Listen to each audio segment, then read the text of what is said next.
Fareed, you'll double it up on us again today, boy. Let's have one. Let's use your laptop if you're using something other than your laptop. Good afternoon, Fareed. Good afternoon to my boy, Richard. Good Daddy afternoon, Mac, how are Richard. you? Good How are afternoon, you? Daddy Mac.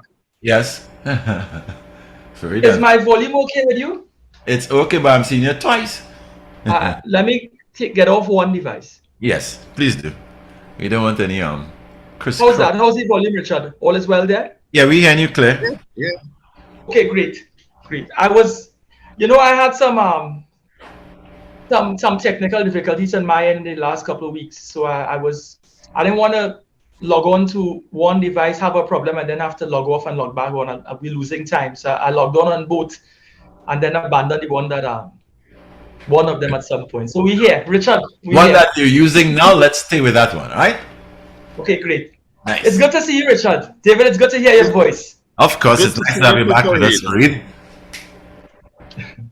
How's everything? How's the well, I should be asking how's the pan out there? How things are shaping up for the pan this afternoon in Port of Spain, the parade? Well, I'm in studio, so I don't know, but I saw them preparing where the route will probably take place. There'll be no traffic flow along that route, so I need people to be very much aware of that, so that let me see if I can put up the route that is being blocked. Let me see. Hold on, fellas. Bam, bam, bam. All right, major traffic. Let me see. All right. Yeah. Restrictions, pan and powder, steel band parade, downtown Port of Spain. Citizens are being advised that this afternoon, in fact, temporary traffic road restrictions to facilitate pan, powder, steel band, These restrictions in accordance with the motor vehicle, right?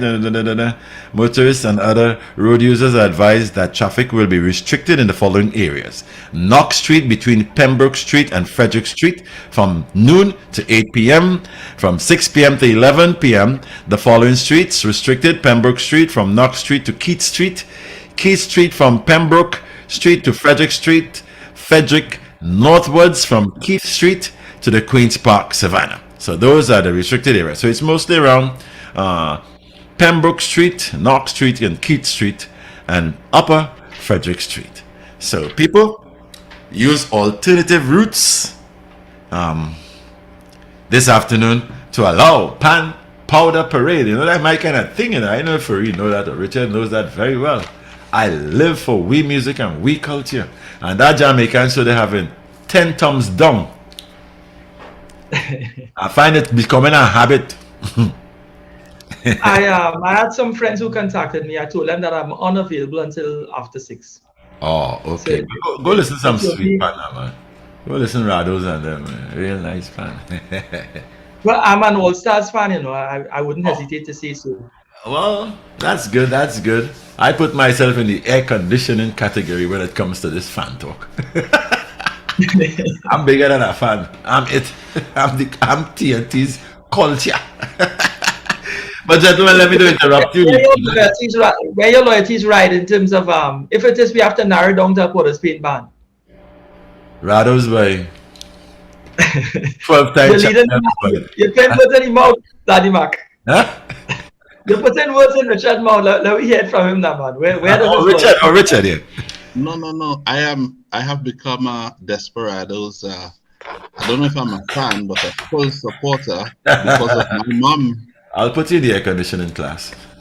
Yeah, okay. But because of my mom, she loves Desperados. Yes, Rados She's is the always man, been man. there. She was Right, there well. for every single victory they have had, I think. Yes, and that Could be means wrong. 12. So, yeah. So I became a fan because of that. Her excitement, and Yes. I mean, she would arrange music home too, I love She you. would hear the music playing and she would start to sing and add anything, Credit to the Maro she is. Yeah, so I couldn't help but be a Despers person. Whenever Despers didn't win, I too had to be sad home like I'm this big fan. Sitting like So something David, missing. you didn't grow up on Hatters in San Fernando? Well, let me make this claim. I have the stamp for we music and we culture, right? I own the stamp for that. So Rados is just my preferential choice, right? But I love all the bands that play good. I love it to in its entirety. But if I have to choose, oh, Rados, you know what I mean? But you know, I came up in the days of Fontclair versus what's this guy name? What's that? Cavaliers, Guinness Cavaliers. Those days, you know, Panorama was one thing. It wasn't large, medium, small, meat, and pan around the neck thing. Everybody going to the savannah and be judged. You know, back in those days, I used to storm them thing a lot. You know? Uh-huh. Yeah, that was the fun of it. But I've been into it from baby because I'm part of my family, music. So I was always into it. But I just shifted my focus to total local. If you give me a chance, I play nothing foreign. But you know, I have to be. Are you one of those Southerners who believe that Fontclair deserve the Panorama? When they played Pan by Storm, Yeah. 10 times. 10 times I say yes. They were You know, robbed badly. I've never heard a sort person say otherwise. You know. People in Port of Spain don't say that. We beat them bad. They didn't want to give us the crown. It's a plain as simple as that. I have no bones about saying that. They rob we. Same thing. I remember. The same thing happened to Kirab Shazanda when they played I Come Out to Play. They robbed them too. Okay, that was outside my time, but I heard about that. Yeah. I heard about that. Yes, and it's Pan History Month. So it's like people to know those kind of things, you know. But the judging and thing, I never too much into the judging thing because I think the judges, they hear something different to me and probably you and Richard and others. They just put points together and somehow or the other a band will win by half a point and thing. Well, I don't understand that at all. You know? Ken Professor Fillmore had once said that what the public hears on our Panorama final night Yeah. is really the music that they want to hear. That's Because right. by the time they critique and they tell you what they believe you fell short in, what areas you fell short in, the band has to either adjust the music to suit the pointers, Yeah. or they stick to their own script and lose. Yeah. So he's saying that creatively, Yeah. when you examine the music that the band wants to put out, Mhm. by final night, if you make it that far, Yeah. the band isn't performing what they want. The band is more or less being guided by the judges. Now the thing is, the judges are musical people and Yeah. musicians more or less. Yeah. But more or less they are qualified musicians. Yeah. A lot of the players who play in the bands learn the music by ear.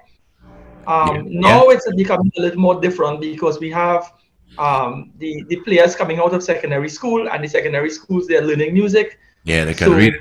Yeah. They could read. So the final product on Panorama final night, very often it's not a true representation of the music that the arranger and the band itself wants to play.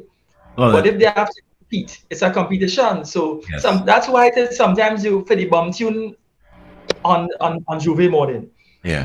The band tends to let itself go and allow itself to not be guided by what The judge. they wanted on Panorama night. Yeah. And there are people who actually look forward to Juve morning for the bum tune as opposed to Panorama final night. Of course, there are lots of people who are like that. I like them all. Yeah. I'll be at all for real. All. now, you see, this is why they say Despas is the band. Despas is a final night band. You understand? So Yeah. it rumbles out like that. Yeah. But I appeal to Richard, people to be how patriots. things you're quiet today? No, he's waiting. No, I'm listening to the musical side of the conversation. You learn every day. I mean, I just No, heard for the first time Curep should have won it. They came out to play. Yes, I come out to play. That was a shadow selection when he won with Baseman. Okay, I see. Two bomb tunes that year. You know? Yes, they always have Baseman. robberies taking place in this country. From Yeah. all angles. And yeah. Every time Despas, well, not every single time. There were a couple of times my mom felt They were the robbed. band lacked at left. No, there were plenty of time we felt we were robbed, but there were a couple of times she was contended that They didn't play well. couldn't make it. Yeah. Yeah, I think when I faced Two Pan Groove, that was a band from the West, right? Yes, it is a band from the West. The year they From won, Fabian the Street. first time they won. Yeah. She and all had to say They won. all other bands were blown away. Yes. Yeah, I'm like yeah. that too. I'm like that too. If Yeah. I know the band plays very well, they deserve to win. Yeah. No? There was sometimes what is Carib All Stars we call them? Kariba, Tokyo. No, it's not Carib. There's the next one that Milan Massey. Milan Massey All I think that's it. That Yeah. All Stars, yeah. There's some years they played some really fantastic Of music course. too. They are Yeah, number yeah. ones too. Yeah. It's So, about big 8, you know, and the 8 are at position number 1. It's just that Rado tips the scale. But David, Champion. bias seating. Huh? Your bias seating tree. You can see everything about it. Yeah. When it comes to like the talk between this conversation, I'll be very biased. But from a professional point of view, there are some bands that are sitting at number 1, the 8 of them. And I now put Kuva Joylanders up in that 8, even though they're a medium band. That's a bad band too, you know, partner. Exodus and that. Exodus is one of the big bands too. Of course. Yeah. Exodus, How Rap. many times Exodus won it, if ever at all? Yeah, I they think won it's 4 already. times. Yeah. I think it's 4 times. I am from Tunapuna, right? And there's an issue with Exodus and Tunapuna. Tunapuna people don't identify with Exodus. Exodus identifies with St. Augustine. But Yes. where Exodus stands, Yeah. it's on the Borderline. Tunapuna end of the No, Of that is the the geography. beginning of Tunapuna. Right on that bend, that's the beginning of Tunapuna, the end Yes. of St. Augustine. Yeah, they're on the They're borderline. on the borderline. Yeah. They're on the borderline. Yes. So Tunapuna people do identify with Exodus because Exodus don't say they are Tunapuna band, you know. They say they are Yes, band yes, from yes, St. yes, John Road. They're from St. Augustine. That's true. That's Yeah. true. Yeah, okay. But then they can't They- give people they only fence. Tunapuna around. They didn't include them. It's true. They're on defense. They're on defense. Yeah, the fence, What- yeah, what- they're on the fence. Yeah. I could say this much. The reason why Exodus identifies with St. Augustine. St. Augustine, the Exodus was a band that came into fruition in the early 80s. Yeah. But they had pre-existed in the form of flamingos. Yes. They were if I were to use the word a breakaway, it may sound a bit controversial, but they were a spin-off. They came out of Flamingos, which is a band that had existed since the 60s Yeah. in St. Augustine on St. John Road. Mhm. So the players left St. John Road up in the village and they come out the road on the main road to where Exodus is located now. Yeah. And because St. John Road is essentially St. Augustine, the Right. Exodus players and the history, the ancestry, tend to identify with the original band Flamingos on St. John Road. But really and truly, when they left St. John Road, they left Flamingos and they came on the main road. It was a geographical thing that they end up where they end up because the space was available on the border, on the borderline of Tunapuna. Yeah. More on Tunapuna end, but it's really a band that originated from St. Augustine, which is the side street from Tunapuna. Yes. So it depends on what part of the divide you want to identify with, but Exodus goes with that they are St. Augustine band because they came out of Flamingos. It has nothing to do with the geographical boundaries. Yeah, It has to do with I where haven't you see seen life. I haven't seen all the panyards, but from those that I've seen, I think Exodus is probably the best organized and the setup they have. Yeah, so kind of amphitheater settings. Yeah, and they just like refurbish the whole place and that kind of thing. Real nice, real nice. You can actually go there and lime and socialize. You'll never believe it's a place for pan. So I think they've taken the lead possibly in that regard. We have a lot of panyards. Which is it's a revamping. During COVID, the COVID period, a lot of construction was done there, and they fenced the place, they tiled the area where the bar is and the sitting and waiting area. They converted it into a full area where you can actually dine, outdoor dining with a bar and a place that sells food. And so when they are rehearsing and thing, you can go and sit down there and have a really good time. Yeah, of course. Yeah. Some of the bands too have. But All Stars Spaniard is just as good. Yeah, so too is All Stars Spaniard is equally as good. You have to give them credit. And All Stars Where Spaniard All Stars Spaniard is? That's just behind the bridge on That is on the top of George Street. Yeah, Yeah, on George Street, on the top of George Street. yeah. But Okay. that Panyard is alive. That Panyard is alive. All Stars Panyard is alive every day, Yes. Every time. 365 days a year. So They, too is they, when they it- sell food there. There's an active bar. Yeah. There's also an active gift shop. There's an active gift shop where you could get everything All Stars in a store that is fully Yes. furnished and fully well laid out. Yeah, yeah, Exodus, I would imagine they will get there now. yeah. But these are One of the number one bands with the Panyards are stepping up into But I business like will that. say this: I don't even want to comment on Desperados Panyard. Well, they are now. I go there every year. Well, they had a Hopefully big, with the new- it will be different. the old Panyard on Despoli Crescent was the real thing, but because of this and that and the horrible state of crime and thing, they were brought. So they're getting a new Panyard, and it's all within the area of Real Pan, Despas, All Stars, Renegades, Courts, Laventil, Sound Specialists, and so much of them right in a nice pocketed area southeast Port of Spain there. But the Panyards are stepping up to a more commercialized sort of settings, and I like that kind of lounge and commercial. That's great. That's great, and most of them have a facilitation for the young people too, the youths in Pan. So. But Richard, let's move on to where we are now. Yes. I like to refer to editorial, David. Uh-huh. I'm looking at today's newspaper, the Newsday, Wednesday, the 24th of August, flipping through to see what's trending. The police is offering tips, Richard. The police offers tips on identifying fakes. So you know that there were 3 relatively highly publicized incidents where persons dressed as police officers they committed jump a robberies. fence and rob people and so on, and had people against the fence, and yeah. Yeah. Creative. One of the articles indicated that the owner of Arme Hardware, Double Palm Guest House, and Hangers Extreme Restaurant, Rajendra May, he said that police officers came to his home and dressed in police uniform, entered his home, tied up his wife and daughter's boyfriend, and took his daughter to get family valuables at gunpoint.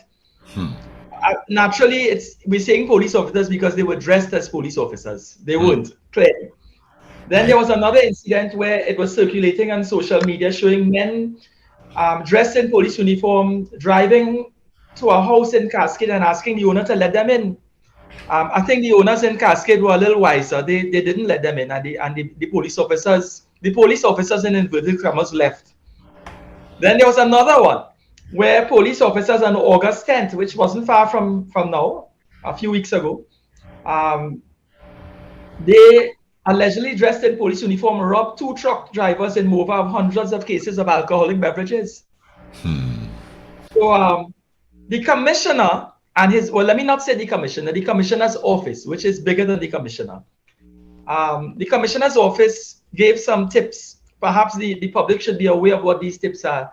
The first tip is, and I want to read it. Yeah, I don't want to interpret it because I don't want to be accused of interpreting wrongly. What it says here is, when approached by armed individuals, if there is an opportunity, time so do, you can place an immediate call to 999, leaving the call running, and during the call, mention your location and the type of vehicle the persons are using. Don't hang up the phone. So that's tip number 1. Let me say it again. So you're approached by men dressed in police uniform, and you have doubts in your mind, or maybe you don't have doubts, but you realize that the situation, the way it is cast before you, there's a change in script. You realize that this ain't law enforcement. These are lawless people. So once you sense that, what the commissioner is saying, at first opportunity you get, place an immediate call to 999, leaving the call running, and during the call, mention your location and the type of vehicle the persons are using. My thing is, if it is, I'm in that situation, I don't know about you, Richard and David, but I don't think I may have the presence of mind, or I don't think other persons, civilian population, or they all have the presence of mind to place a call to 999 and not be afraid and alarmed and disturbed, I don't think you have the composure in that moment to place that call and to play along this script that the commissioner's office seems to be hinting to us. Not everybody may be able to draw on a phone. In fact, your hand shaking so much, Richard, in a situation like that. Your hand shaking, your heart racing, your pulse racing. In that moment there, I don't think dialing the police officer, the 999 is foremost on your list of things to do. I think the first thing is you want to run. You're trying to gather attention, some civilian close by, let them see what's happening, and that's if it's on the street. If it's in your house now, I don't think the fake officers going to allow you the benefit and the privilege to place a call. So that thing about dialing there, I hesitate. Richard, you're on mute. I don't think you would want to take the risk to place a call in the presence either. Exactly. Because the same thing that have you trembling and your pulse racing and so on, what causing you to feel that way? They could bring it to reality faster. What causing you to feel that way? You know, I'll be trembling. You fear for your life. And for you to take out that phone and call someone at that time, they would say, oh, say selling us out. In other words, you're calling police to do us, so let me deal with you one time. You understand? So that's the last thing you'd want to do. You'd want some sort of solution that is tied to the immediate situation. So as you said, if you see someone across the road that you could signal to or something so that they can make the call for you or whatever, you'll quicker try to do that in a subtle way. But for you to make that call, I can have my phone there, they stopped me, my phone staying right there. I had to find a way to do that. The last thing you'd want to pick up your phone. Yeah, and then he's saying, even if you place the call, my thing is, he's saying, try to hint in your dialogue, your location, where you are. So in other words, let's say the call has been placed. Your position now is in your interplay with these fake officers. Find a way to say, well, I live at Central Bank Towers, Rising Road, Port of Spain. You know, you had to call an address. So imagine these fake officers hearing you now quoting an address while talking to them. They want to know, but you're going off. Who asked you're having that? a mature moment.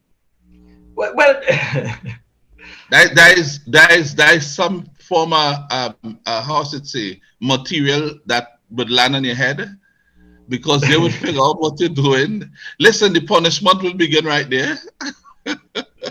Yeah, summary trial and stiff justice.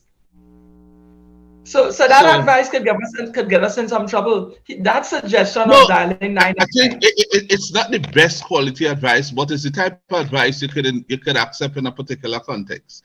If you're in a vehicle and it's like a car pull up in front of you and fellas coming out and they're walking back towards your vehicle, and you have quick dial on your phone and so on.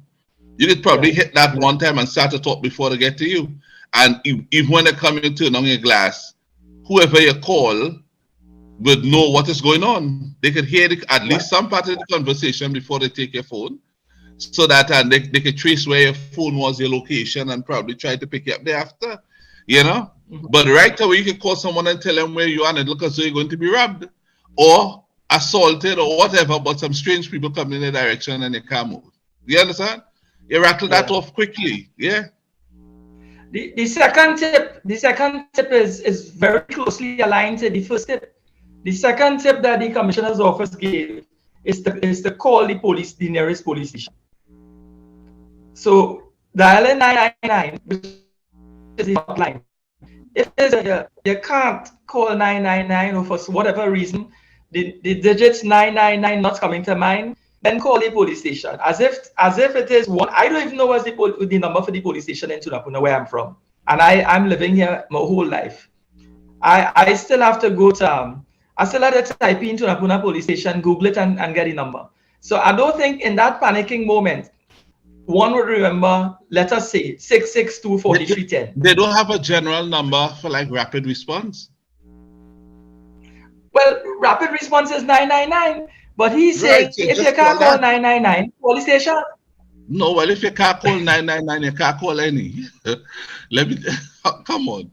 It's easier to dial to hit one number 3 times than to try to look to your phone to press 6 and this and that. Crazy. Yeah. But You understand I think what he I'm wanted to come up. The office of the Commissioner of Police, right? They wanted to come up with a second option, so they decided to give you the obvious: call the nearest police station.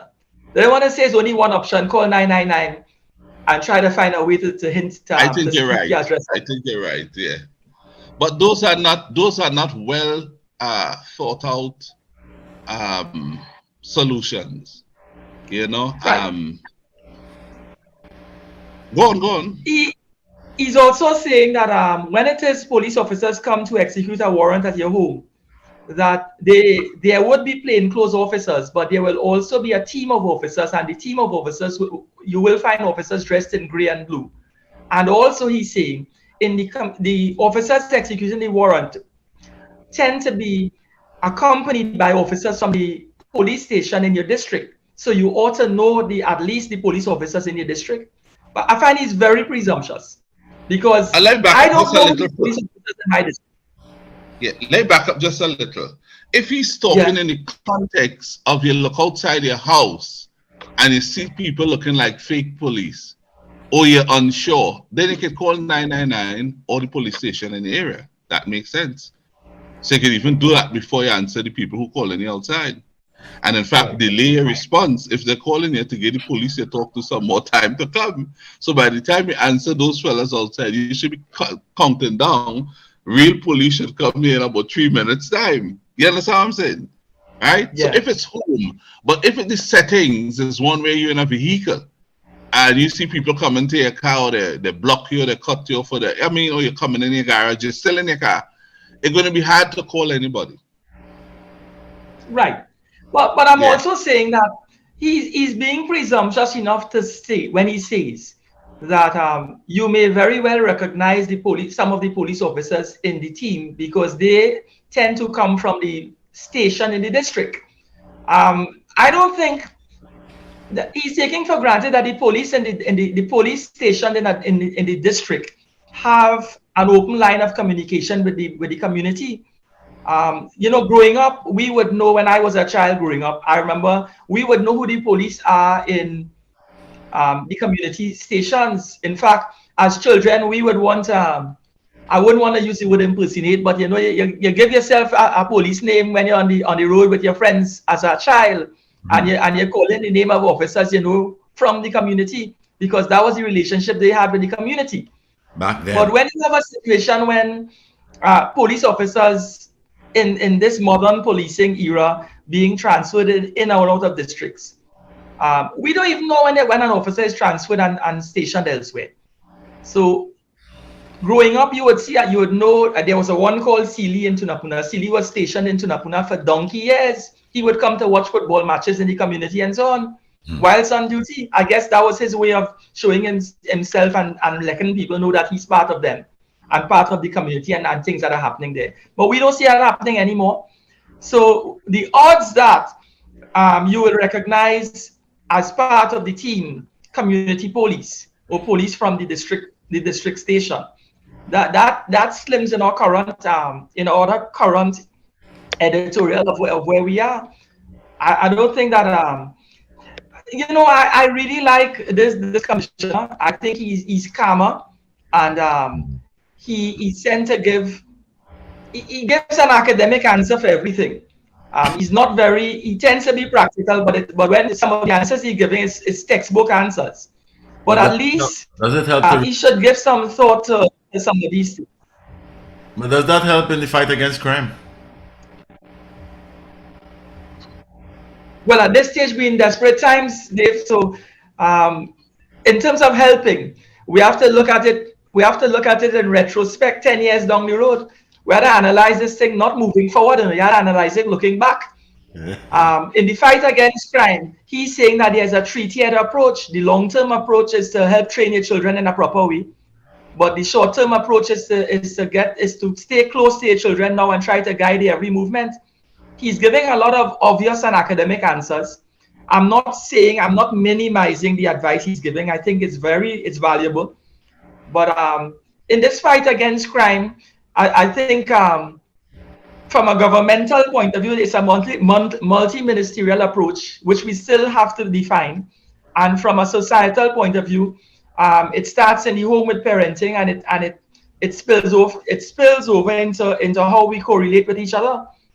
But when you have situations where we've gone to hikes where they're robbing the dead. Remember last week we talked about there was a cyclist that was knocked down, the man passed away, and whilst there they said apparently the family is saying is either the police robbed the man or civilians saw him on the ground and robbed him. We gain the benefit of the doubt to the police, right? The police would not do that. So we're in a society where there's a lack of respect now, and let us look at it in terms of current stuff. I read in the newspaper where the Children's Authority, they are currently investigating a situation where a baby at the San Fernando General Hospital was left in a plastic bag. Luckily for us, we had a civilian, Emmanuel Pierre, who happened to have a job interview that morning at 9 a.m. and he noticed the plastic bag moving. So in drawing attention to a moving plastic bag, a bag that was obviously seemed to have garbage shaking around, moving around, live garbage. It was open, and I mean, I'm not trying to in any way try to make this song facetious, but unfortunately, some mother or some parent abandoned their child that morning, a baby of all things, and put the child in a garbage bag and left it at the San Fernando General Hospital. So this is the level of criminality we have now in this fight against crime. Not only are we dealing with ring-dong bandits, as we say in Trini language, but we're dealing with people with social problems who don't understand, who may not understand that criminality is not just taking a gun and robbing people. Criminality is not making yourself aware of what is the right thing to do. Or if it is, you know what is the right thing to do, you're not doing it. Because, I mean, my heart breaks, and I say that with the greatest of empathy. A mother would not put her child in a garbage bag and leave it anywhere unless it is something is wrong, unless it is there's mental illness or some sort of impairment. No mother would do that. I understand that in credit to her, if there's any credit in this, there was a note attached to the garbage bag where she was explaining her position. And the Children's Authority are now looking into that. So in our fight against crime, I mean, the heavy hand of the law may come down on her if she's found by the Children's Authority for abandoning her child and for engaging in that sort of roughshod measure. But we were so focused on the tree that we're missing the forest. We're so focused on arresting this woman and finding her and hammering her for her activity. But we may not get into what is the social dilemma that or the under construct behind her actions. It's sad. Well, it's really sad. The first part that you spoke about, where the commissioner, talk about proper parenting. It's unfortunate when, as you say, you like the commissioner and that the Mark asks how that would fix crime, and I like him too, but liking him will not fix crime. I'm answering that. Liking him will not fix crime. But I think he's a cool and pleasant individual. I think he's probably trying his utmost to pull things back and, get things going as they could. I think he's trying his best. He cannot be compared to his predecessor. They're two different persons. I felt more comfortable under his predecessor, though. Nothing directly to him. It's just that his predecessor was an army man, and at least the perception of the pushback on crime was better, in my opinion. And I'm not alone in that regard. But I think this guy is nice and trying his way. But what you said, he said, which was parents train the children better. It's just a cop-out. It's just a cop-out, and he borrowed those words from someone in government. The Prime Minister used those words last night. Fitzgerald Hines used those words last night. And we've been saying it here for the week, last week and weeks ago, that we were expecting that again, because the idea is to make you feel you are doing something wrong. You are the problem. And we didn't put a government in office to tell us that we are our own problem. If they're saying us, explain this to our listeners. If Fitzgerald Hines and the Prime Minister and the Commissioner and all, they are trying to peddle the concept or the idea or the narrative that is due to poor parenting while we are suffering all these criminal developments and situations, then I want them to answer this question. Trinidad and Tobago is the only country that has within it poor parents or poor parenting. What happened in Japan? They don't have poor parents too? Last time the Prime Minister said Japan have very little guns on the street and so on. So what they did that we are not doing, because Japan has poor parents too and poor parenting. I'm saying poor meaning poor people because usually poor parenting more often flows from poor people. So Japan has that too. Australia has that too. Singapore has the same type of parents too. So how come they don't have this kind of crime situation? So by telling people about parenting, and I want to say this also, if they know parenting is the problem, when they came to know that, it couldn't be in 2015 because we're in 2022. So if you came to the realization that it was poor parenting responsible for crime in this country, then it would be 7-year-olds who carrying out all these murders. So it stands to reason you ought to have known that it was parenting long before 2015. Now this is 7 years you're in office now. What did you do given that you ought to have known it was parenting before 2015? What you did for the last 7 years to help improve the parenting that would have reversed the situation? I want to submit I've seen nothing. There was no national lectures for parents. There was no anything to help parents. And as I conclude on that point, let me say this. But hear what your policies did to the same parents as I think about it one time. Your policy by removing the gas subsidy increased inflation in this country. You know what it did to the poor? You made the poor parents had to work 2 and 3 times as hard to get more money that gave them no more purchasing power because the dollar was weakened. Inflation weakened the dollar. So their purchasing power was the same, but they had to work longer hours and do more job to get the same money to live the same life. Now, what was the consequence of that? When the same parents you're talking about today had to go and work harder and stay away from home longer, it meant they spend less time with the same children in order to get money to take care of them. And when they reach home, you also deny them time to spend with the children because now they burn out. So we don't get the time to engage in proper parenting. So I want to say that that's an indefinite expression because they know nobody could say when parenting will improve or when it won't. But by they telling us that, here what is the situation with that? We in this country now, we have to believe that's a kind of universal panacea type of a solution to tell you they don't know what to do. They have no answer. That's what they say. So in other words, do not look out for any solution to crime from this government. So that whenever you see a murder come tomorrow, next week or tomorrow, in your mind, you must be thinking, poor parenting, and the government gets away. You do not get away. They elected to come up with policies to fix this problem. Where are the policies? Richard, the Ministry of Social Development, I was reading in today's papers, right? Wednesday the 24th, Tuesday. The Ministry of Social Development launched 2 projects in 2021 and 2022 with parenting workshops.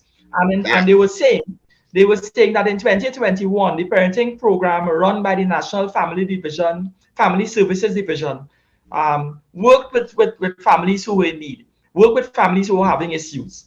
And they say they got results. One guy who was the MenCan, he's the co-founder of MenCan, Kevin Frederick. He came out and he identified that some of the problems we're facing is we have family structures where men aren't adopting the role or functioning in the way that they should. And he made specific reference to the fact coming out of that workshop, the Ministry of Social Development workshop, he's saying that you have a lot of fathers out there who are Santa Claus fathers, simply meaning they just turn up on a given day and they drop some toys, some goodies, some maintenance money, and they're gone. So they're not involved in the children's lives. So I share your view, but at the same time, the government, through the Ministry of Social Development, they have programs. The thing is, the problem is so all-encompassing. Hold on, Farid. Hold on. It's proportions. Having a workshop in one particular area. Having a workshop, Farid, this problem been going on for at least the last 3 decades. We have had a crime problem. This Prime Minister has been in Parliament now for almost around that time, 1991 to now, beyond 3 decades. Yeah. And to come 3 decades later to tell me you put on a program here or there, social welfare, when would that work?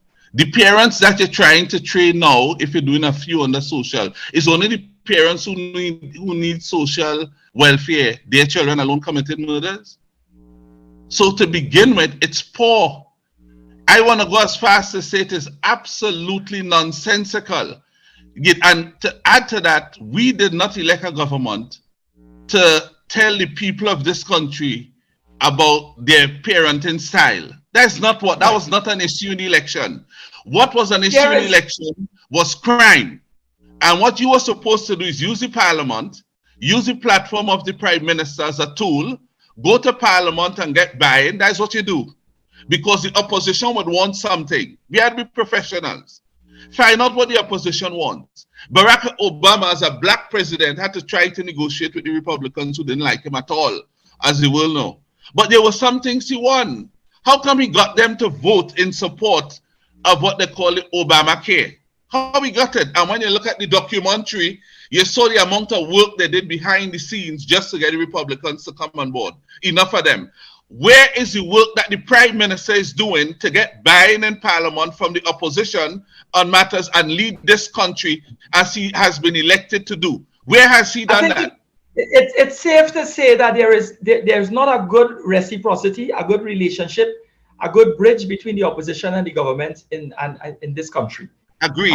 It is clear that the lines of communication between the government and the opposition is not good, and the communication is poor, because we have seen no example where they've come together, not even during the pandemic. We have seen no example where even when they had the Agri Expo within recent times, that there was an interrelationship between them. We have seen even with the Mercy Committee issue that is now where 60 prisoners ought to be released born out of the 60th anniversary of independence, and 6 are supposed to be released by the 31st of August. We've seen no collaboration between the government and the opposition in relation to advising the president and working in collaboration with the minister and the advisory board. Nothing at all. So I think if it is we're looking for that sort of reciprocity and synergy within the parliament, there is no synergy in the parliament. There seems to be apathy.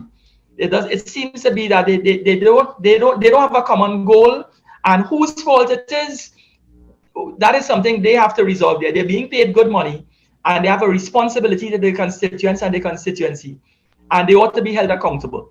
My thing is this, and I share your point of view. I share your point of view that we have had social problems in this country, and social problems exist in every country, and we can't be relying on these measures. But we have to look at the statistics. McDonald Jacob said, and I just want to quote what some of the stats he's putting forward. Again, I'm taking it from the Newsday, today's date, August the 24th. Jacob is stating that in 2021, there were 210 young men between the ages of 16 and 24 that died as a result of gunfire. Let us put it that way. So we lost 210 young men between the ages of 16 and 24 in 2021 alone. So that is of all those murders that took place and all those killings, whether somebody was charged or not, we lost 210 young men. He goes so far to say that in 2022, which is 1 year after, 45 young men have been charged for murder. When he looks at the statistics over the last 2 years. So his embracing of the fact is this. in 2022, as opposed to the 210 young men who died in 2021, we only had 15 so far in 2022. So we have an improvement, a considerable improvement. Young men aren't dying as much as they were dying last year. What is the empirical data accounting for that? He didn't provide that. But he's going on to say, however, and maybe we should allude to this, apart from losing 210 young men in 2021, 45 who survived are before on murder charges. So we're looking at basically 250 plus young men, if in tree language, colloquial language, if they ain't dead, they're before the court. Who is targeting and what policies are targeting these young men? The social programs like CCC, Civilian Conservation Corps, those programs were or have been, the financing has been cut back in relation to them. And these were the programs where you would get young men to engage in not just physical labor, but distract their minds away from criminality, away from negativity. When you cut back on these social programs, what is the outlet that is replacing it? Yes, we know that there's Milot and there's YTEP that still exists, but the vast majority of social programs have not been the beneficiary of government investment. I think we have to have data-based intervention, and when it is we're looking at so many young people. The CSO's office, as I quoted before, the CSO's office reflected that we have in this country 600,000 persons under the age of 30 and another 273,000 under the age of 16 and 300,000 under the age of 18. So when we're looking at basically 600,000 young, where are they going to be when criminality is where it is? What are the outlets that these young persons have in order to engage their minds and to distract their thoughts away from negativity? Another thing is this, and Mr. Hines, the Honorable Minister, he sometimes he says things that really it hits me hard, but I want to quote again. The official data that was revealed in May of this year is that in 2022 we have 1,462 gang members, and that's what the official statistics is saying. You know, a lot of times the data isn't always on point. It's like reported crime. You know, people report crime, but there are a vast majority who may not even report anything because they don't see the results. So we officially have 1,462 members on count involved in gangs in 2022. We're moving backwards. In 2021, it was 1,462 again. That was the official thing. It doesn't seem like, if it is, we were to follow those stats. There was no increase in gang membership over the past year, 2021 to 2022. In 2020, it was 1,056. In 2019, it was 2,484. In 2018, it was 2,484. In 2017, it was 2,484. I don't know where these statistics are coming from, but I find it mind-boggling that in 2017, 2018, and 2019, the membership stood at 2,484, 2,484. It means to say either these gang members aren't dying, or if they are dying, that the succession planning amongst the gang leadership is so good that they replace them one time as a man fall. So they're keeping the gang membership locked in at 2,484 over between 2016 and 2019. When one falls, it could be one taking him out so he can come in. So the numbers remain the same. Oh, yeah. So it's sad. It is. Oh, they're creating the only man.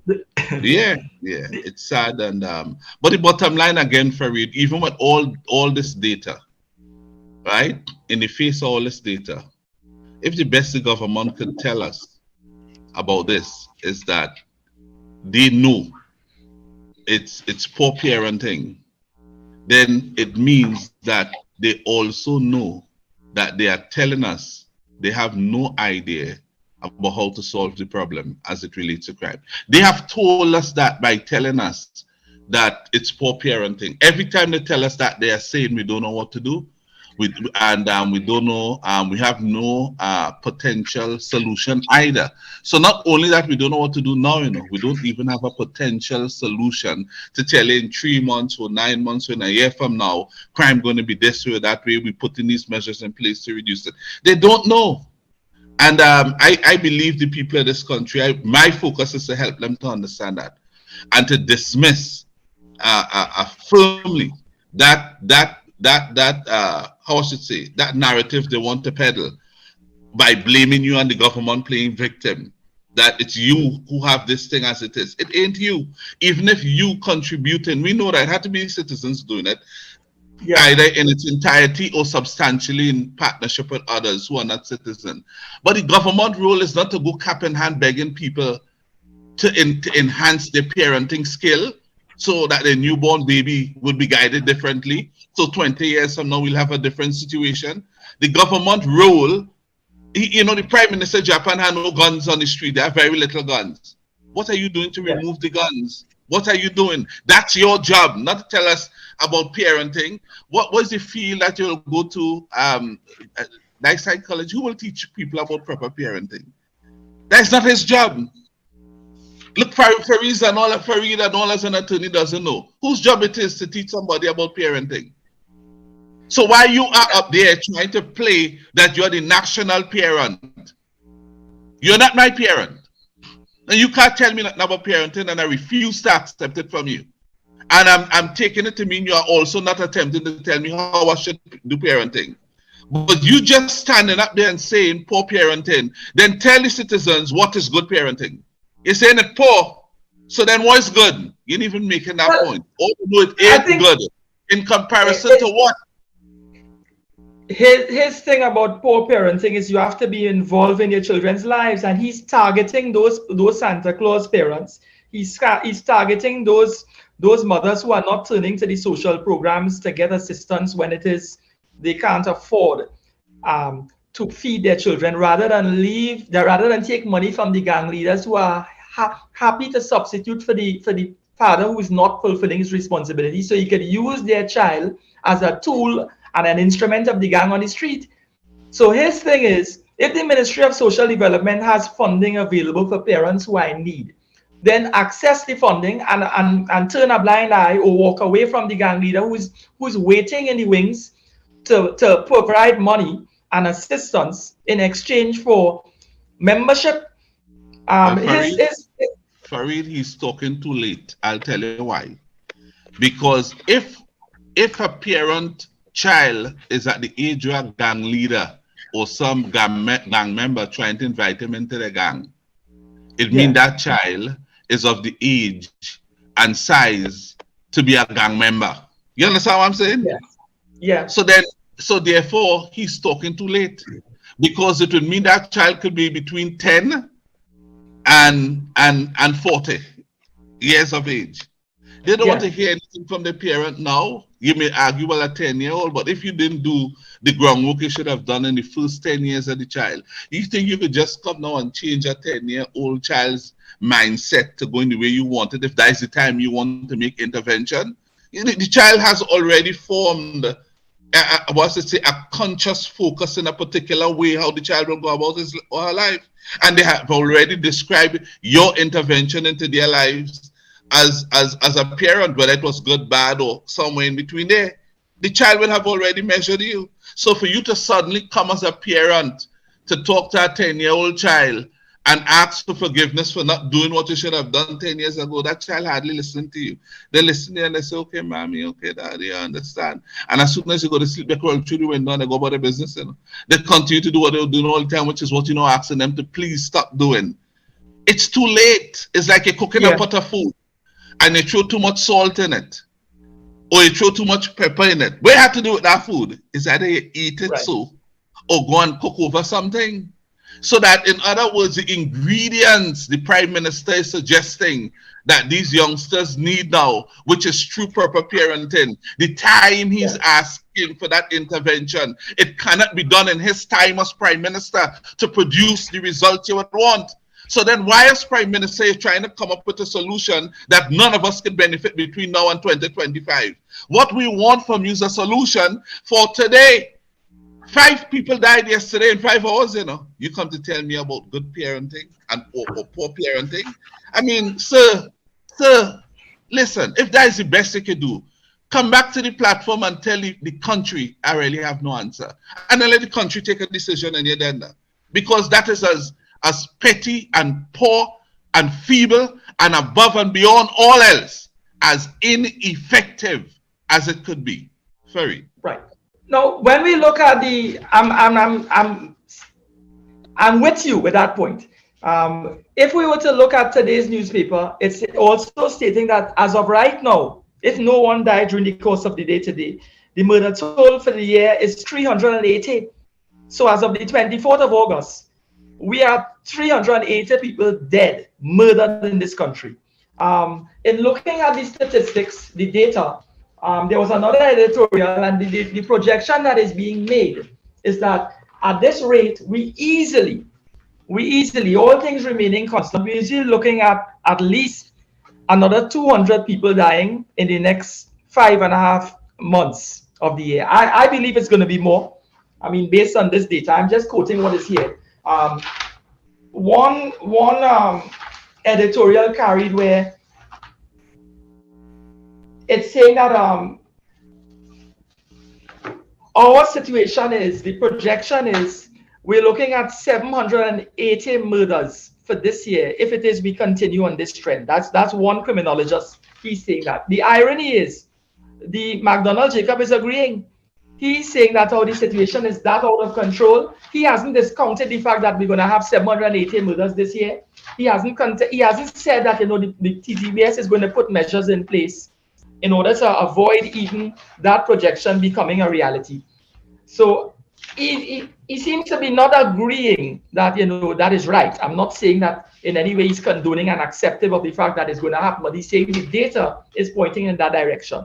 Now, if it is, we were to look at what you were alluding to, 5 people died within the last 18 hours or so.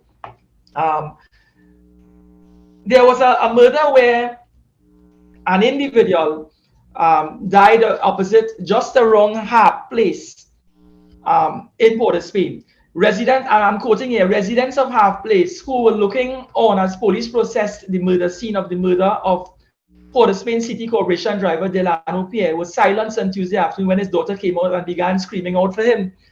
What they will go on to say is that this gentleman, who has no history of criminality, age 46, he lives in Harp Place and was coming out onto the street. Apparently, he was the victim of some sort of gang warfare.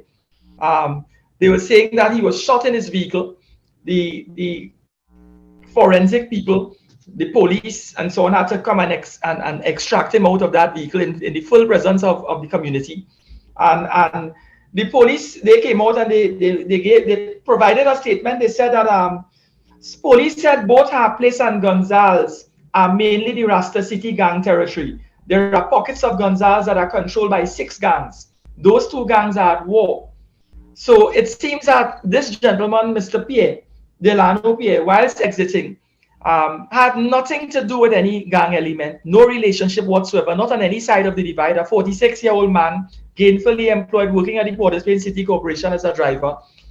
He just happened to be in the wrong place at the wrong time, sad to see. And these gang members approached him, knowing where the district he was from, knowing that he's not on their side of the divide, and gunned him down. He died right there, and they were going, and officially what is being carried is they're saying that Pierre was one of 5 men murdered between Monday night and Tuesday afternoon, and was the second man killed while in that area. They went on to say there is another 27-year-old Laventil man, Rasta City member, Avery Weeks, was shot while walking along Observatory Street. He ran into her place and was followed, and he collapsed, and the killer stood over him and shot him repeatedly.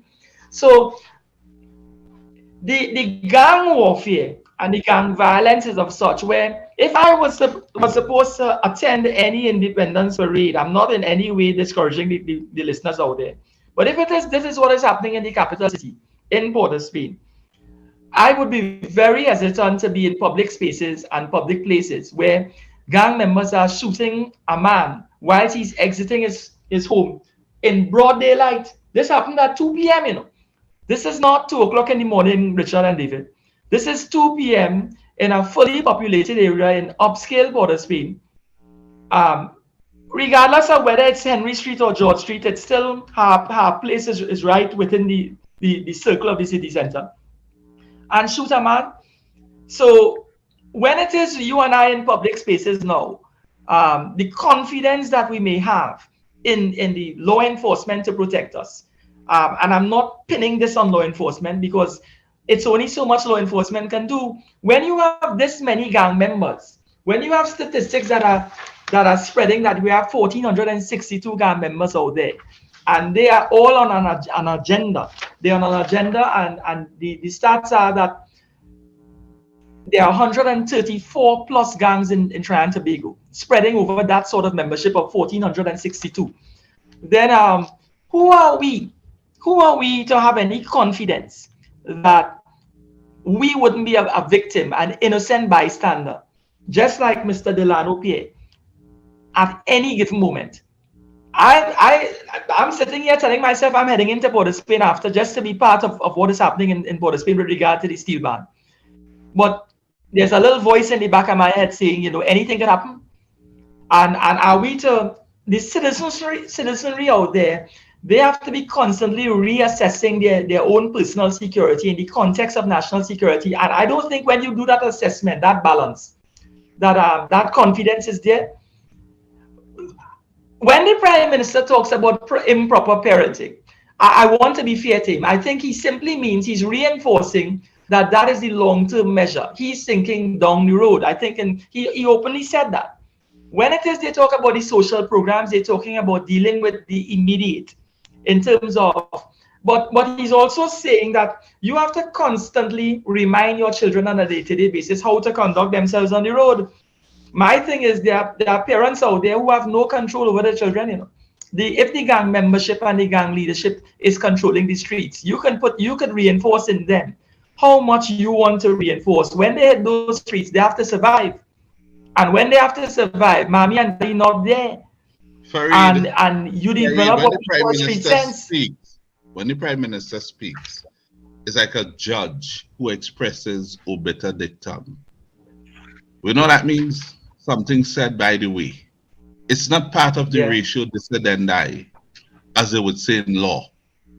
So that if he is saying poor parenting is the major contributing factor to what we're experiencing now, then to highlight that in and of itself is baseless, because the country always had poor parenting and we didn't always have this kind of criminal activity. So something else happened. So again, it's a nonsensical statement that he has made. I call out some country just now, I'm sure you could call more. He said the last night, crime is not unique to Trinidad and Tobago. What is he trying to say there then? He's saying, since it's not unique to us, he's saying that we alone don't have this problem. So then why they have us down as number one, the per capita? Why they have us down as number one based on our size? In other words, the country that the most amount of crime takes place in. If it wasn't unique to us, then why they have uniquely placed us at number one? Because it ain't. They measure it. It's less in some country and worse in other countries. So, and we at the top of the scale. And when they remove the per capita, you know what they say? We are number 4. When they compare big or small country overall, we are number 4. You know, we are number 4. So what that means? How we end up there? Those other countries that didn't even make it on the top 100 because crime is so low in those countries, they have poor parenting too. How come they have it that way? There are some countries that you could call that wouldn't come to mind, or I'm sure could get that others could call if you open the line and they would tell you, like Canada. How much murders they get in Canada? Yeah, they just go right there to Canada. What Canada is doing that we ain't doing for so many decades. People leave here, same Trinidadians. You know, I think Canada perhaps has the biggest diaspora of TNTians. People might think it's America. Canada. And how come we go on to Canada and do what we have been doing here?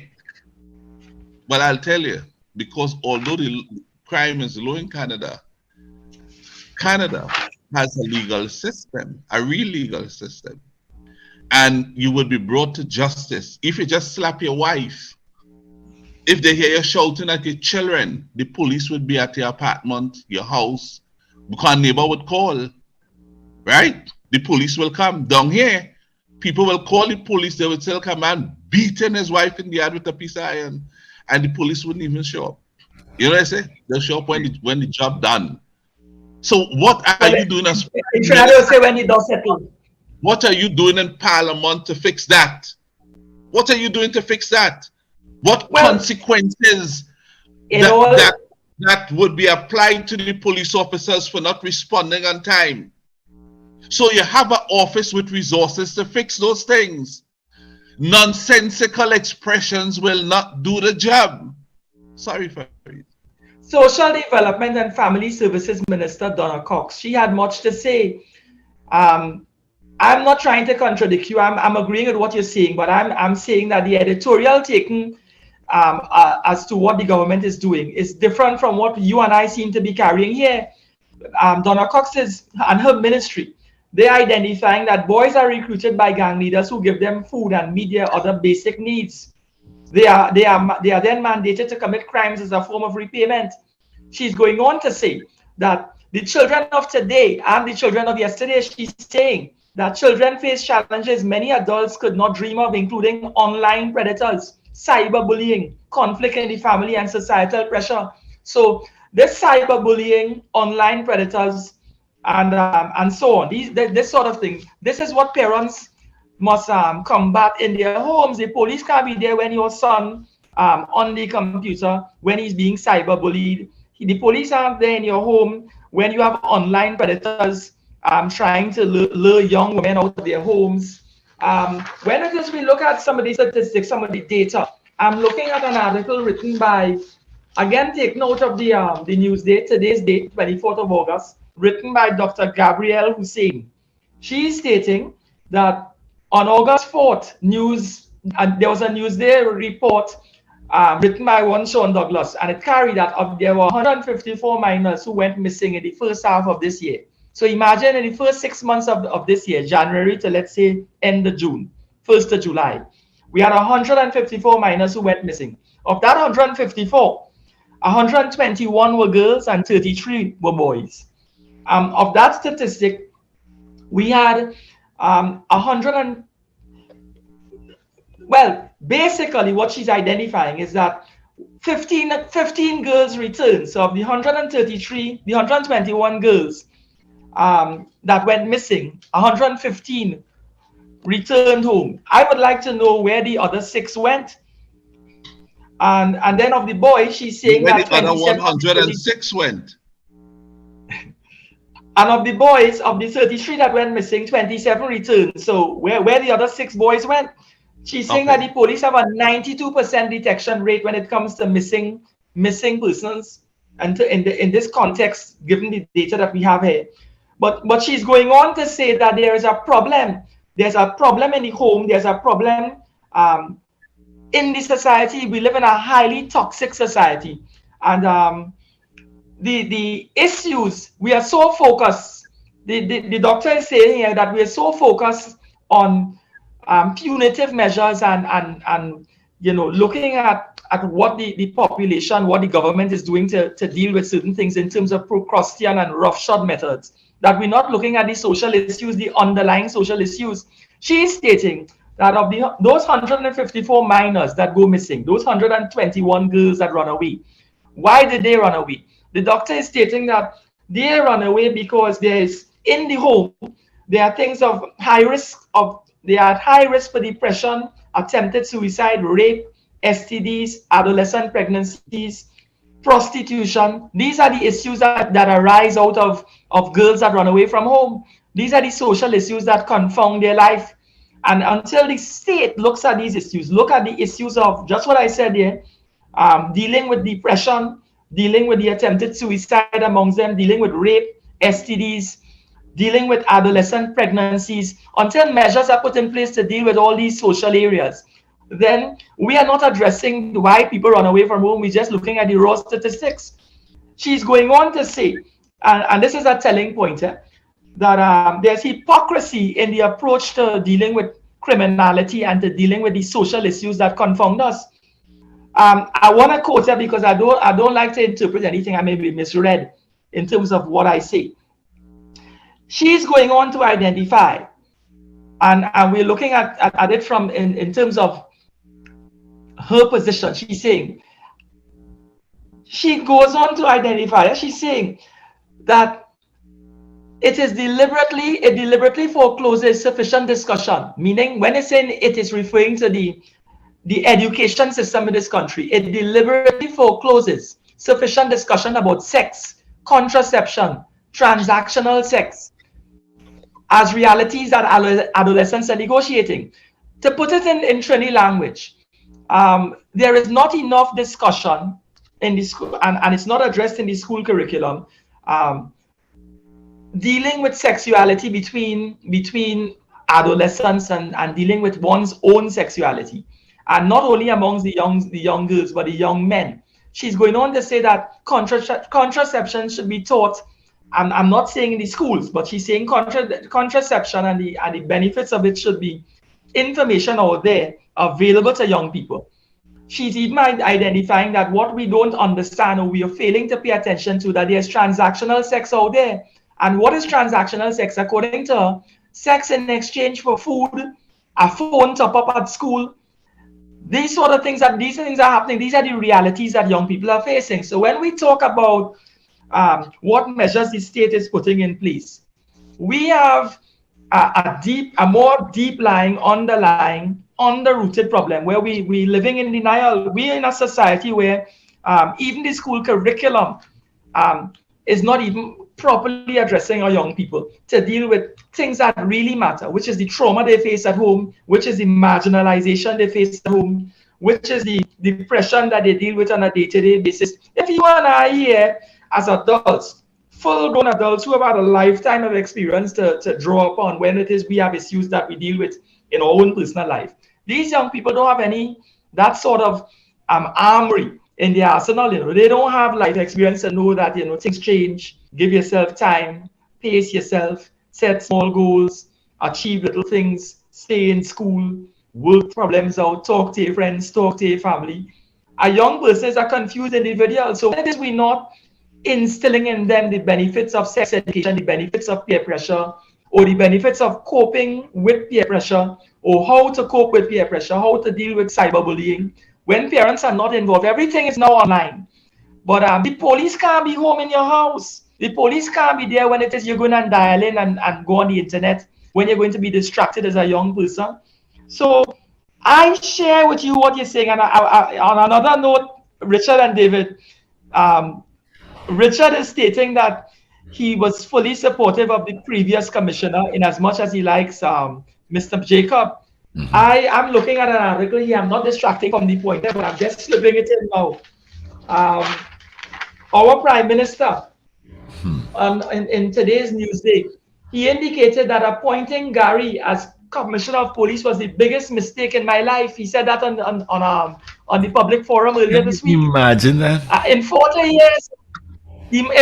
years of political life, Richard, the Prime Minister has highlighted that his biggest mistake was appointing Gary Griffith as the Commissioner of Police. So when you put on the table that you preferred one as opposed to the other, or you had a liking given the measures put in place by the other, our PM is stating no, that's the biggest mistake of my life. Let's hear your response on that now. You want to recant? You could publicly recant now in terms of your position towards Mr. Griffith. That's his view. I would try to answer that in a different way, in a more studied way, because I could stay right here now and call out things that happen in the public domain that to me were bigger mistakes than what he's calling a mistake. When Section 34 was passed and he was leading the opposition, and he was outsmarted by the then government, that was a much bigger mistake than the mistake he's identifying with Guy Griffith, because he should have been knowledgeable enough to see where Section 34 would have taken him. When he shut down Petrotrin and put so many people out of jobs, I consider that, he may not view that as a mistake. I consider that to be to me something from a citizen's perspective to be worse than what he's saying about appointing Guy Griffith. When he presides over the amount of crime in this country today that is out of control, that is worse than what he's saying he did with Guy Griffith. When the amount of children who failed could make 30% in C, and he didn't provide for them in a proper way to anticipate how they would have suffered and so on, that was worse than what he's saying happened with Guy Griffith. When he shut down through his policy the economy of Tobago, which caused them to vote him out completely from Tobago, you could say, virtually. And one of the things that caused them to do that to him is what he did to them when he sent back the Superfast Galicia for 12 or 14,000 US dollars a day, but then ramped up about 40-something thousand US dollars a day with one set of old boat and badge and Continental and all kind of foolishness. A man car suffered a rash, and he showed a picture, the car rotten down completely after 2 months because of the waves that was bashing it on something they call a badge or something like that. And Tobagonian goods were getting wet and mashed up, and all that contributed to the Tobagonian economy collapsing. And that caused them, that was a big part of the reason why they voted as they did the other day. Yeah. Causing the Tobago economy, you asked me to respond, I responded, causing the Tobago economy to collapse and leaving Tobagonians stranded on the port in Port of Spain. You didn't see those things as worse than appointing Guy Griffith? Watching Chinese put out people from their homes in Tobago under your leadership, that is not worse than what you're saying happened with you and Guy Griffith. You would really want somebody to pick up this and go on and on and on. I could go on for 5 years of what you have done. And to me, those things that I can highlight here are far worse than the greatness Guy Griffith did to this country and the amount of lives he saved. He saved people. He extracted a woman from a car. He got other people who were missing. He brought people to justice. He created a perception, at least, that criminals were on the run. People were saying, please, Guy, don't come for me, don't come for me. All that kind of... Gary is not a perfect person. I am not. I don't think Farid is either, or any one of us. Scripture would tell us we are not. So they didn't expect a faultless performance from Guy Griffith. But it was better than, it is the best performance we have seen coming out of the police service for many decades. And that should be applauded. But why would you say it was the worst mistake, as I conclude? We had to become serious. Gary Griffith said he's going to run for Diego Martin West. So I consider that to be a purely political statement. In that context, I can't fault the Prime Minister. If he intends to run again, he's trying to hold on to his seat. So politically, I could understand that. There's no fault there. All is fair and open in politics. But when you're measuring somebody's performance truthfully, Guy Griffith couldn't be the worst mistake, because to say so, for the Tobagonians to hear you say that, knowing how they feel about you, based on what they feel your policies did to them, oh my dear me, well boy, you just turn up the dislike they have for you several levels more. I wish you luck. The audit of the Firearms Department of Trinidad and Tobago Police Service, that has not been, the document has not been made public thus far. And I think he was stating, basically he's stating that when he read that, he said that it was very, very troublesome reading when he looked at that audit, that particular audit, in terms of the audit of the Firearms Department. So maybe what we should do is reserve our next judgment into Griffith's performance after having examined that document, because it seemed that his opinion of Griffith turned and pivots on what he's reading in that document. Let But me he ask has you this, not. Fareed. Let He me has ask not you even this. given If us Griffith, any yeah. statistics whatsoever. Here, now, if Griffith was really that bad, right? Why the Police Service Commission rated him highly again and recommended him again? Why some high-ranking official went and met with the chairman of the same commission and then met with the president, only for us to discover months later who it was? If he was so bad, why he had to operate that way? That wouldn't have been necessary. The country would have known that he was as bad as the Prime Minister is saying he is. And the Police Service Commission would have been aware of that too, and that they would not have re-recommended him to continue. That But was their job. Yeah. maybe it was, and it is that the commissioner was the beneficiary of the great performance of the TTPS generally. So in other words, he's the flag bearer of the good work of the 7,000 police officers on the street.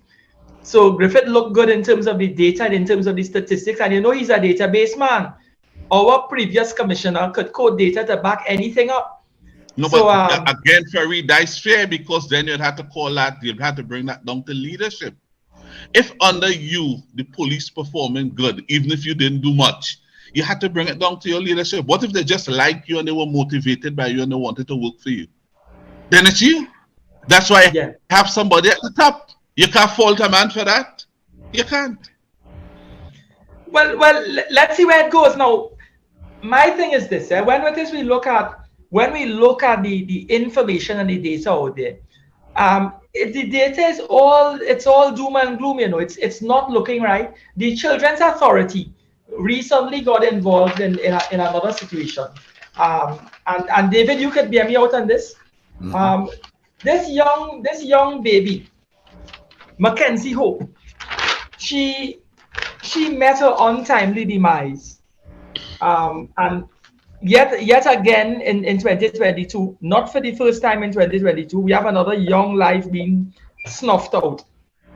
The Children's Authority is stating, and they only recently involved themselves now. I don't want to say they are a reactive organization, but what they were saying is there was somebody living in that house who carried some sort of mental illness.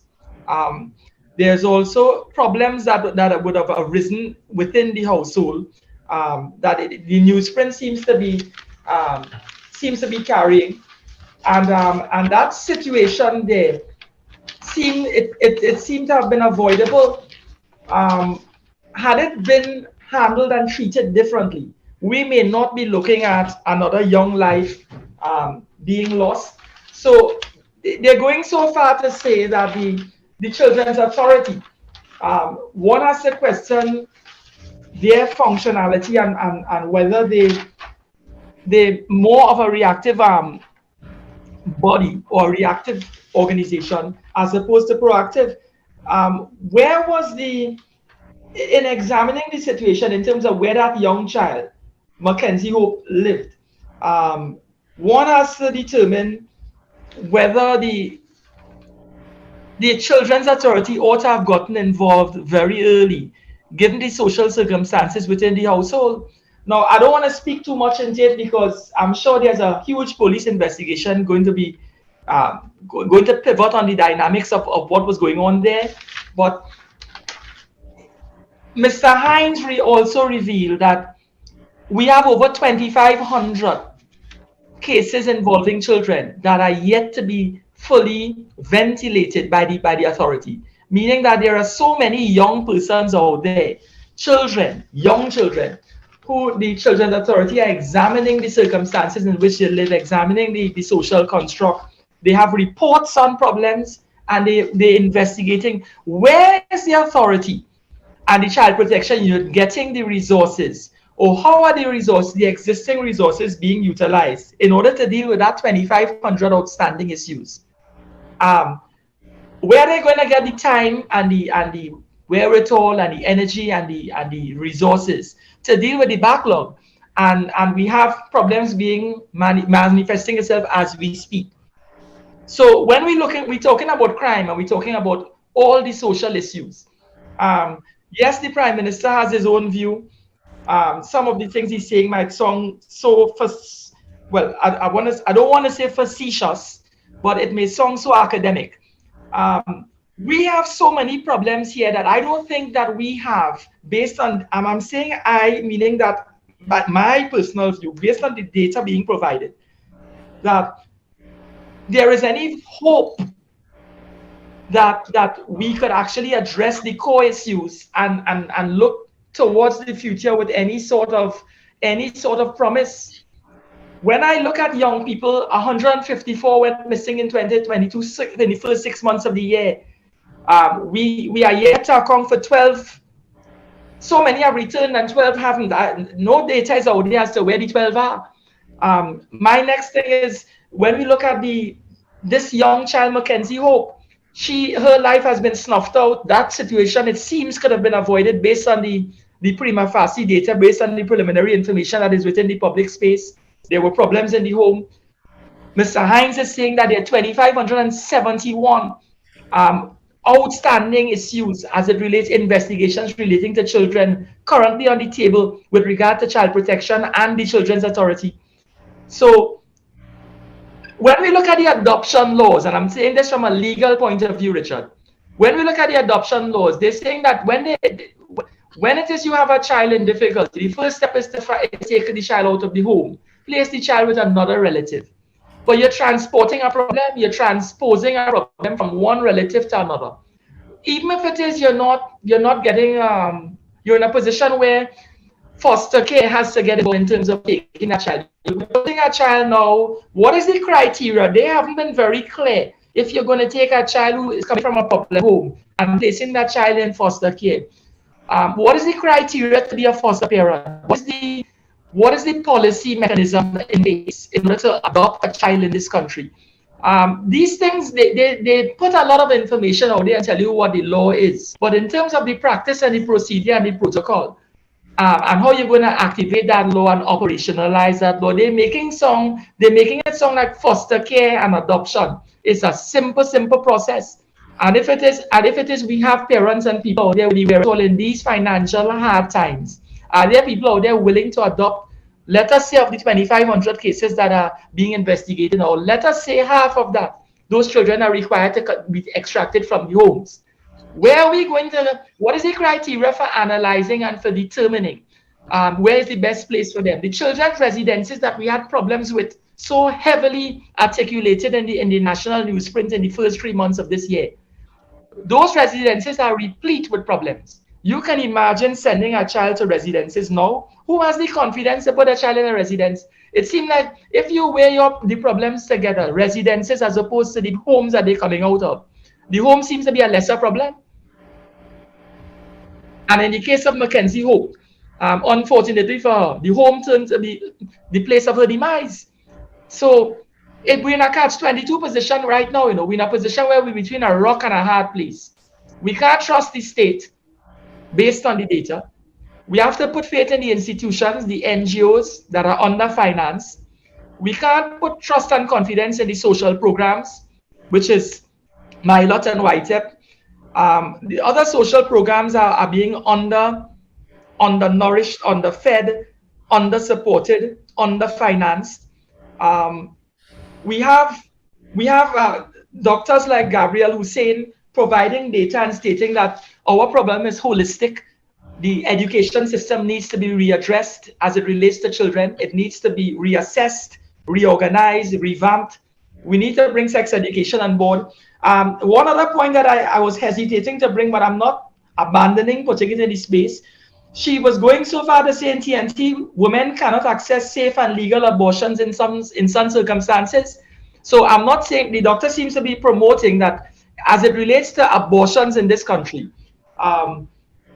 She didn't fully develop the point, but I'm making inference that if it is she's stating that there are people who become, young persons who become pregnant and they don't have the social capital and to maintain a child or to bring a child into this world and can't care for themselves, then they should have they should have the option of abortion.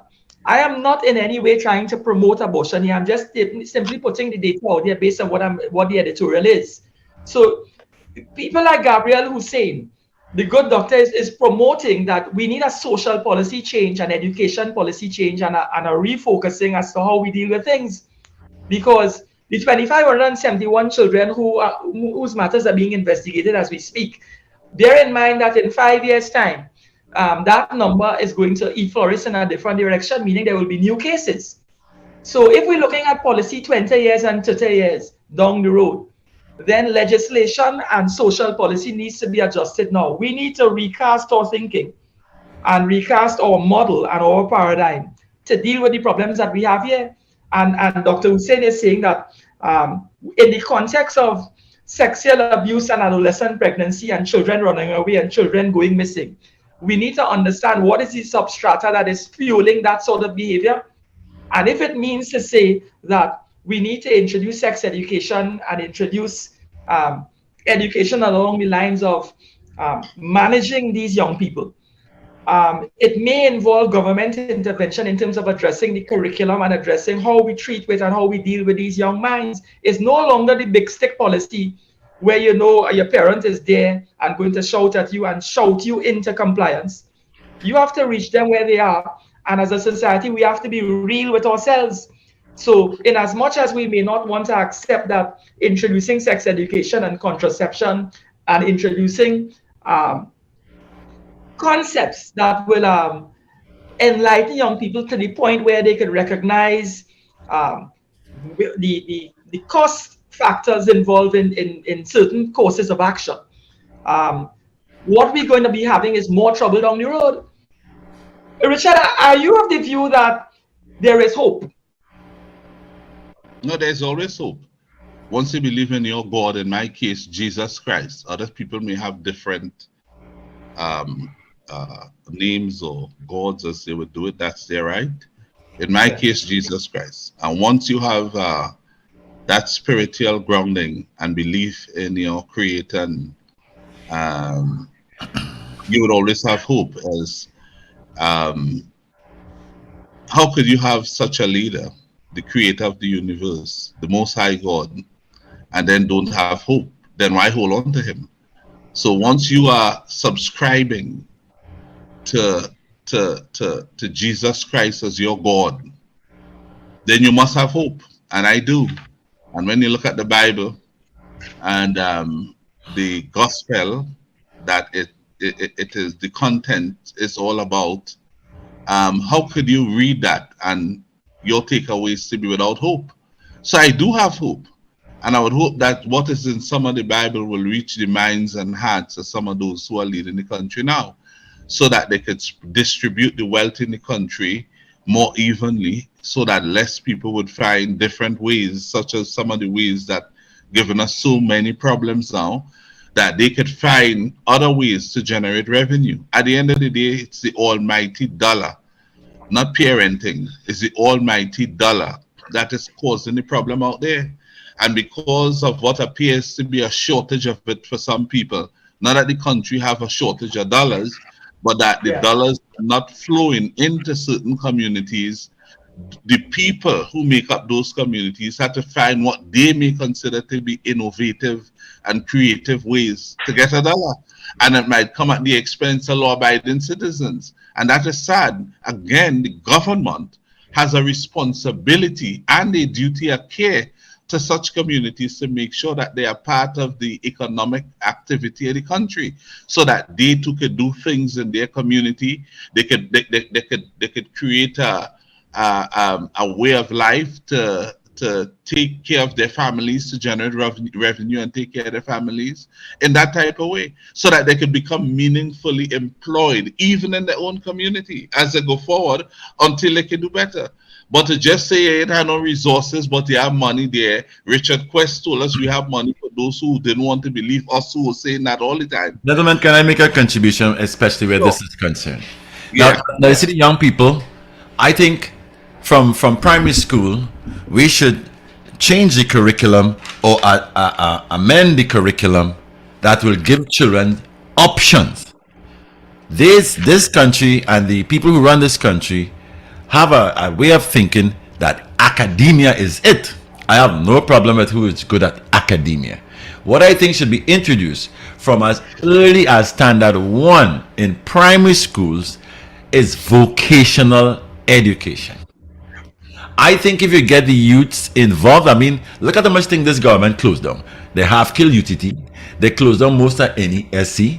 They took away opportunities of facilitation or facilitating the young people in knowing what they would like to do as time rolled by. A lot of parents, you see what the South Chamber of Commerce is saying. They are saying that the bookstores and the places that are selling school uniform and thing are not, they're not selling as normal as it used to be, or as they're probably looking forward for it to be for the reopening of school.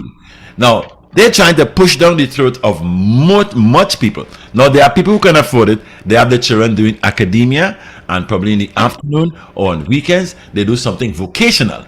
Now, there are lots of children who are very good in vocational education.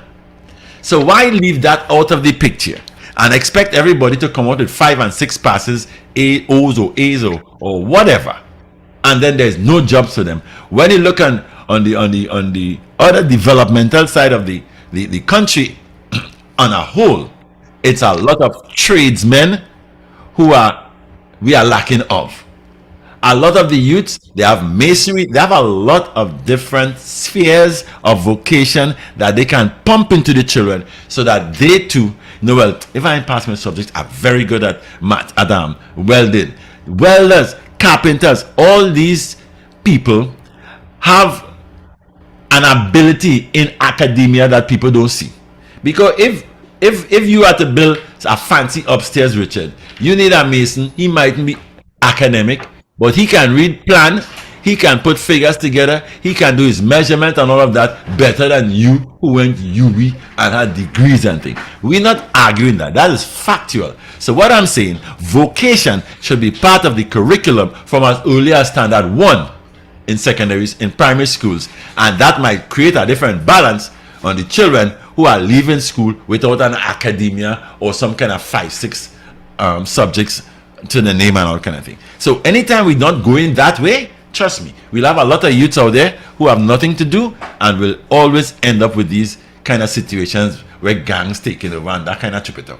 I don't believe in them thing. It ends up that way because there is no facilitation for the young people in Trinidad to do something else than academia, where they're pushing down your throat. And there are lots of people I know a guy who works in KFC flipping chicken in seasoning, and he has a degree, but he just tells himself, I'm doing anything to survive, Why not create Daddy Mac, a vocational entity? Whether you are right or wrong, what you have demonstrated is at least you are trying to logic out or think through the problem we have. Mm-hmm. We are not even getting that kind of feeling coming from those in high office. All they're doing is finding ways to tell you what is and wrong. Point fingers. Point fingers. That's all. It's annoying. Yeah. Very much so. Yeah. But that's a very good thing. They ought to look at Daddy Mac. Start that type of vocational training. Vocational training. Yeah, back in the days, there wasn't all this UTT and all these different kind of NECS, and they were just and begin to streamline the children at an earlier age. That's right. Let's see what they like. Standard 1, and you start doing that. By the time you reach Form 4, you're almost a professional, Exactly, and you know where to go when you leave school. You know what to do for when you leave school, and there are lots of employment where that is concerned. Tradesmen are always in demand, always, especially now. Yeah, and when you do that, you still do your English, maths, and 3 other subjects. Yes, and so you know how to count your money, you could know how to communicate. That's right. I tell you, these guys will, a guy who's a joiner will put down a measurement for a chair or something that we don't understand, period. No matter how much academia we have behind our backs or under our names. You know what I mean? Yeah. So I think that is a very big role in developing the young people, even where sport is concerned. Yeah. Facilitate them better. The state is aware of all of this, and yet still we are not seeing the investment in those areas. Where? Inform me, Fareed.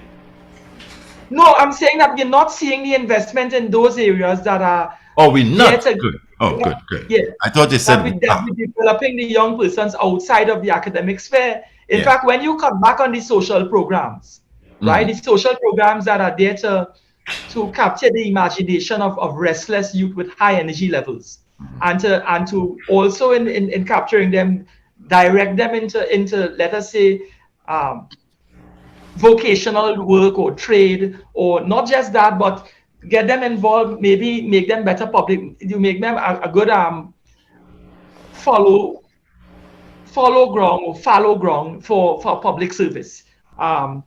That sort of grooming isn't there. We don't have a policy that is looking at them for creating in a mean or a mechanism to put them into meaningful jobs down the road. We're just looking to distract them. And so in other words, vocational training doesn't seem to be on the agenda at all. I tell My you. thing is, I am disturbed by the statistics. When I look at recently, Superintendent Daryl Ramdas spoke, and he was saying that for the year so far, we spoke about the 154 missing children in the first half of the year. He's saying for this year, in 7 months of the year so far, we have had 327 persons missing in this country. And of the 327 persons missing, only 275 have been, recovered. We have 34 persons missing, which is 10% of that total. My thing is, where are those 34 persons? Where are the 6 young people that they haven't found? So we talk about the murder statistics. We have to look, when we look at the data isn't promising at all. Things aren't improving. Things are decelerating over the years. And I'm saying that to tie it back to the fact that I agree with you, David, that we don't have the social infrastructure in place, and we don't have corporate infrastructure in place to deal with how we're going to utilize our young people, those 600,000 young people that the CSO referred to under the age of 30, the 300,000 under the age of 18, and the 273,000 under the age of 16. How are we going to engineer policies that capture their imagination and make use of their potential, whether it be academic or whether it be vocational? We don't see those measures being put in place. Gentlemen, we are clean out of time. All right. Take it easy, Daddy Mark. Take it easy, Farid. Nice show. Beautiful contribution. Yeah.